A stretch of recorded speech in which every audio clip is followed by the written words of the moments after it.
آخری دیدار کے لیے جب اس خاموش جسم کے پاس میں پہنچی اور چہرے سے سفید کپڑا ہٹایا تو روح اور جسم کے تعلق کی حقیقت میرے سامنے کھلی۔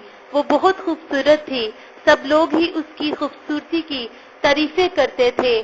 ہلکے سے بناؤ سنگھار سے چار چاند لگ جاتے تھے۔ بڑی بڑی روشن آنکھیں، دودھ جیسی رنگت اور گلابی ہونٹ۔ بہت کم لوگ ایسے ہوتے ہیں جن کی خوبصورتی اس حد تک شفاف ہوتی ہے۔ عمر تقریباً 20 سال تھی۔ یونیورسٹی سے واپس آتے گاڑی کے ساتھ ٹکر لگنے سے وہ جاں باز نہ ہو پائی۔ گھر بس جسم لوٹا اور روح وہیں کہیں رہ گئی۔ پہلے پہل جب خبر مجھ تک پہنچی تو یقین نہیں آیا۔ میں دوڑتی ہوئی اس کے گھر پہنچی، ہر آنکھ اشکبار تھی۔ ایک پل کے لیے تو لگا شاید میں ہی مر گئی ہوں۔ آواز پہ قابو پاتے میں اس کی لاش کے پاس پہنچی، کفن ہٹا کے چہرہ دیکھا، یہ تو وہ تھی ہی نہیں۔ نہ وہ روشن آنکھیں، نہ جگمگاتا چہرہ، نہ وہ گلابی ہونٹ۔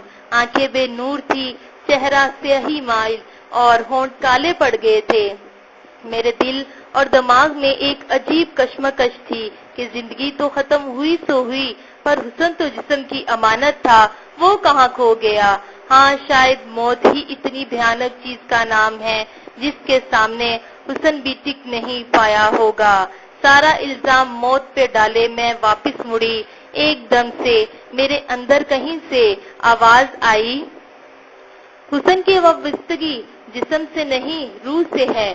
خاک تو خاک ہوتی ہے، نہ خوش شکل اور نہ بد شکل۔ جب روح نکلی تو حسن کہاں ٹھہرتا؟ مجھے اب سمجھ آیا، میں غلط جگہ وقت گزار رہی تھی۔ جس جسم کے سنگھار میں میں نے اتنی تگو و دو کی، اس کی حقیقت ہی کچھ اور تھی۔ ضرورت روح کو سنوارنے کی تھی اور میں مٹی کا تودا سنوارنے میں لگی رہی۔